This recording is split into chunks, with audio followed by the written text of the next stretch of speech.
Welcome into Euro tonight. It is time to recap match day 3 of Euro 2024. We've had an interesting few days in Germany, and closing out this weekend, it is no different. We're still looking for the first major upset of this Euro 2024. I'm sure we will find it eventually. But I'd say results still somewhat went to plan today, just actual score lines didn't go to plan. We've had some interesting results, to say the least, today. A few teams, I think, had some moments today that make you question them. We'll get into that momentarily. So let's just get straight into the action. We'll start off with the first game of the day, which was Poland 1, Netherlands 2. The Netherlands only go ahead in the 83rd minute on a Wout Weghorst first touch of the game after being subbed on 2 minutes earlier, puts it in the back of the net to give the Netherlands the lead. But given that, you would think, hey, the Netherlands, struggle in this game, all that fun stuff. No, the Netherlands did not struggle in this game. This game could have been 4-1 before the half. The Netherlands showed a lack of finishing ability on this team. I mentioned I'm worried about their attack in this one. Their back line and their defense are very good for this tournament. I'm worried about their attack because they don't have like a clinical finisher. That kind of showed today. Their shooting abilities, not great. They were not great. But it started off, first 10 minutes, I'd say, it was basically Netherlands just controlling the possession whatsoever.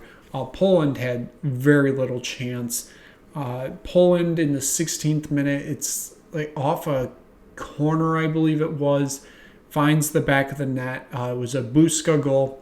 Poland go up 1-0, and I'm like, oh, this is not looking good because Poland may just sit back now and play park the bus football for the rest of the game, which, they tried to, but Gakpo gets a goal in the 29th minute to even it up at 1-1. That's where we go into half. But really, this half truly was about the missed opportunities from the Netherlands. I thought they would have had this game wrapped up by half, even in the previews. I thought they would have had this game wrapped up by half. They very much did not. This game was still very much up in the air. It felt like it was, honestly, if the second half went along, it was going towards a draw, which I thought wasn't good news for the Netherlands. I felt like you have to come away with 3 points in this one because the group doesn't get any easier. You're probably facing off against the team that's going to finish the bottom of the group. Although Poland did show some fight today that makes me think they may not finish bottom of the group. But the Netherlands they couldn't finish. They make a ton of substitutions in the second half, one of them being Wout Weghorst coming on in that attacking, substitution. And Weghorst puts it in the back of the net in the 83rd minute. It was a goal the Netherlands very much needed. Then it was the Netherlands sitting back, basically, let's protect this 1-goal lead. Let's walk away with 3 points. Poland did have some good opportunities in those final few minutes. Verbruggen, the goalkeeper, who is what the Netherlands went with in net today, made some good saves closing out the game. Netherlands walk away with the 2-1 victory.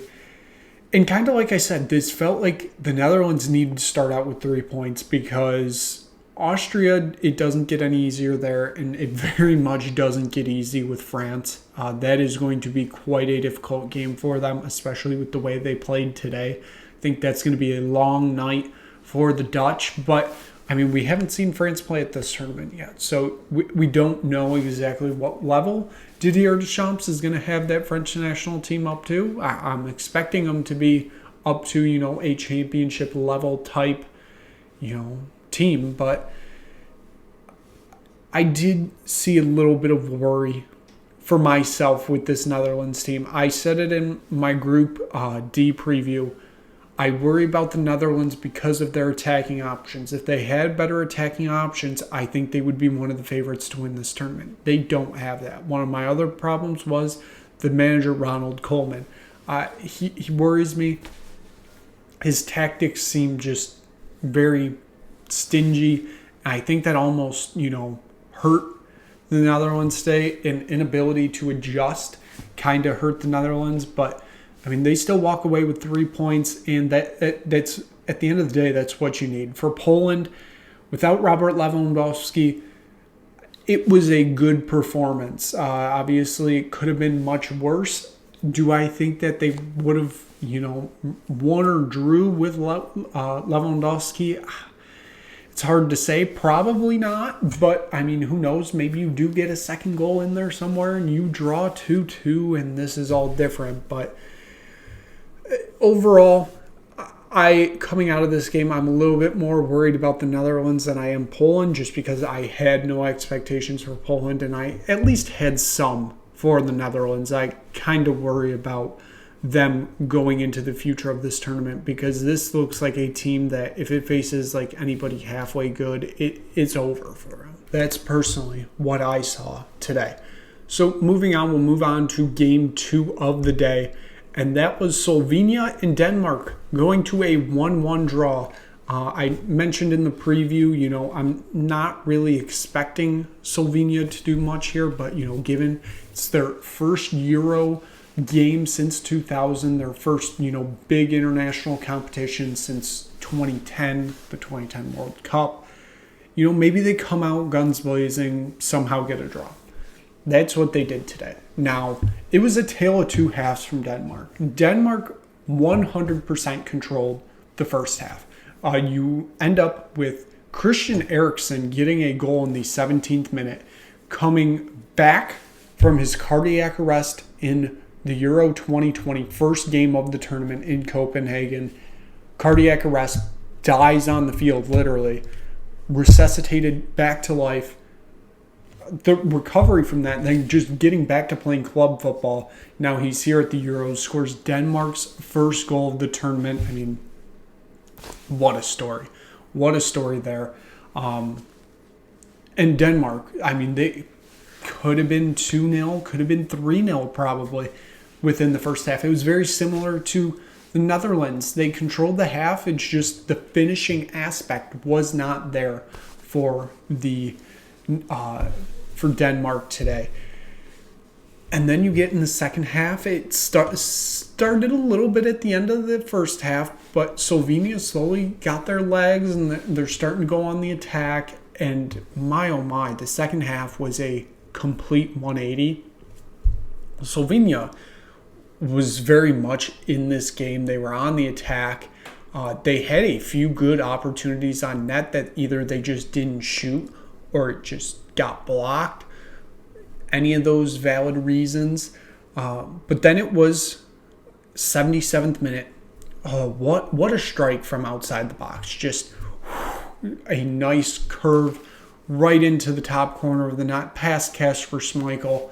And Slovenia get their goal. It's now 1-1. And they were very much chasing for it to be 2-1. Denmark still kind of sat back a little.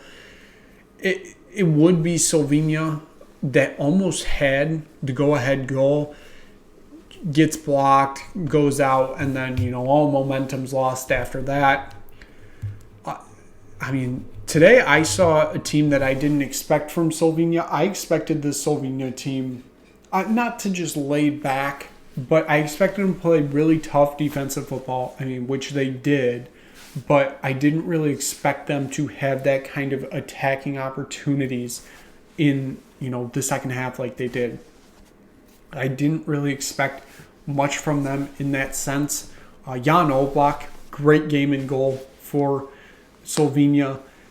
Denmark, this feels like a missed opportunity because we'll get into the other result in a minute, but it felt like you needed to come away with 3 points today to keep, on level terms with England, which of course they didn't know at the time what that scoreline was going to be. But getting away with a draw really doesn't help them there, because now England are, again, we'll get to the result in a minute, but as you can figure out, England won that game. But England are in control of this group now. I know their next game is Denmark, so that is going to be a huge game. I believe that's on Thursday. It's going to be a huge game there.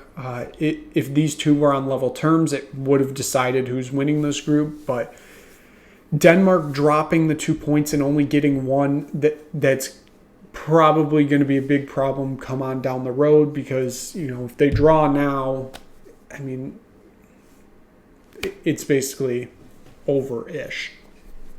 But I liked what I saw from Slovenia today. I made the prediction that they'd finish third in the group. I said they wouldn't get through the third place, ranking thing, but I still said that they would get third place. I still somewhat feel confident about that today, but we'll get into the third part of this, which is Serbia 0, England 1. Serbia, I mean, they were quite good today. Very defensive minded, and then it was basically an exact repeat of the Slovenia-Denmark game, where Serbia played defensively the whole first half.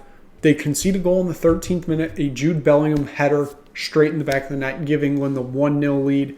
That would basically, it seemed like England's only opportunity of the night. There was a header by Harry Kane in the second half that bounced off the post and then off the line. That did not go in, but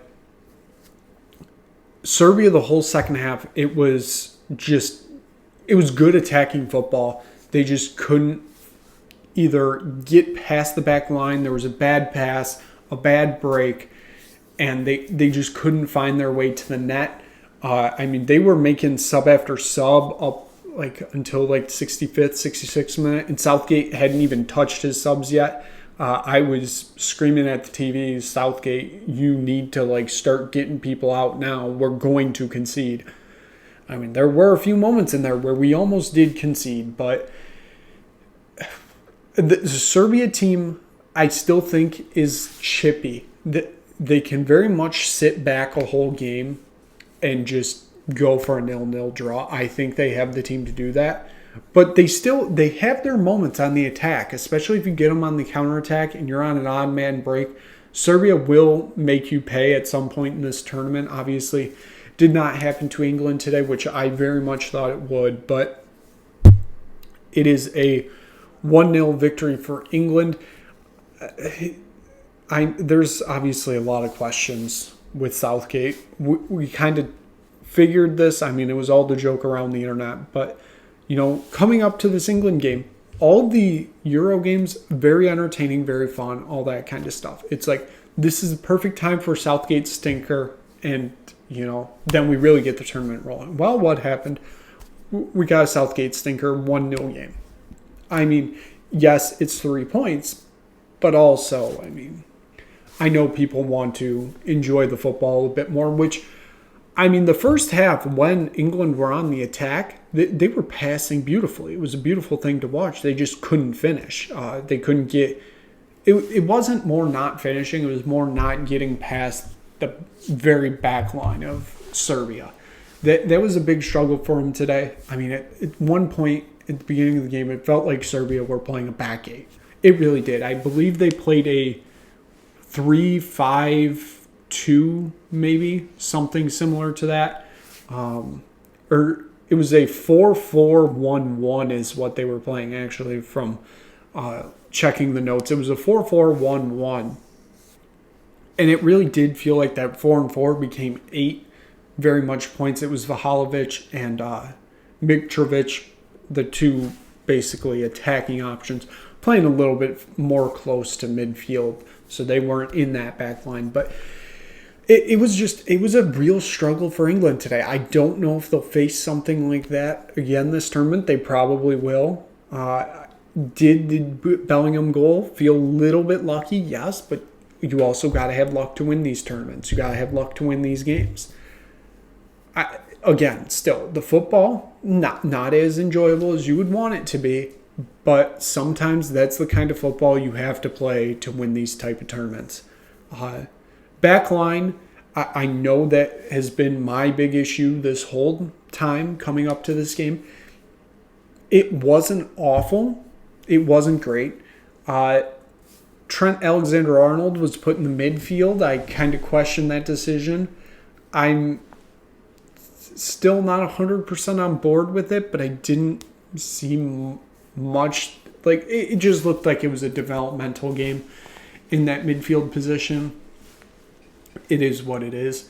Phil Foden, what a stinker of a game from him. I don't think I saw him much on the field, which he was out there for, I think, all 90, if I'm honest. I don't fully remember if he got subbed off, but I think he was on there most of the game, and boy, it was not great. It was not great. And that, I believe Saka was the one that got subbed off. I don't know. Saka actually had a pretty decent game. It was, I questioned the decision to sub him off instead of Foden. Foden just, it was a stinker of a game, and I don't get why he was out there for most of that game. Harry Kane, it was more that he just didn't get touches in this game. I don't think it's an indictment on him yet, but he was also playing more deeper than I thought he should be. But again, you're facing a team that at points felt like it was playing a back eight. So, of course, it's going to be a struggle to get touches on the ball. So I'm not really surprised with that. England, they'll walk away with the 1-0 victory in this one. So given that, we'll take a look at our group standings. Group C, England, top of it right now with 3 points. The only team with 3 points in that group. They have a 1+1 goal differential. You have Denmark and Slovenia tied in second place technically with 1 point because of their draw. And of course you have Serbia sitting at the bottom of the group with 0 points and a -1 goal differential. Group D, of course, we've only had one game so far. Game 2 is coming tomorrow. We have the Netherlands topping the group with their +1 goal differential and their 3 points. And we have Poland sitting bottom of the group and on their -1 goal differential. So the weekend of the Euro is done. We, of course, have many more matches to go. We have 3 more games tomorrow, and then I think it's 2 Tuesday. Then it's 3 Wednesday, 3 Thursday. You get the point going on down there. We're in for another exciting week of the Euro. We'll be back here each night to recap it all. And, of course, the previews are on the Twitter at NickBurt13. No spaces, no underscores. Those are all on there an hour before kickoff, so hopefully you tune into those. So thank you so much for watching. If you just stumbled across Euro tonight and quick kick around the pitch, click like, click subscribe, tell anybody you know about it. Like I said, we're back for every game, recapping it. Previews sometimes show up on here, sometimes they don't. For some reason, they're not uploading. I don't know why, but hey, I'm just the plain YouTuber. So Euro tonight, thank you so much for watching. And we will see you back again tomorrow night for another episode of Euro Tonight.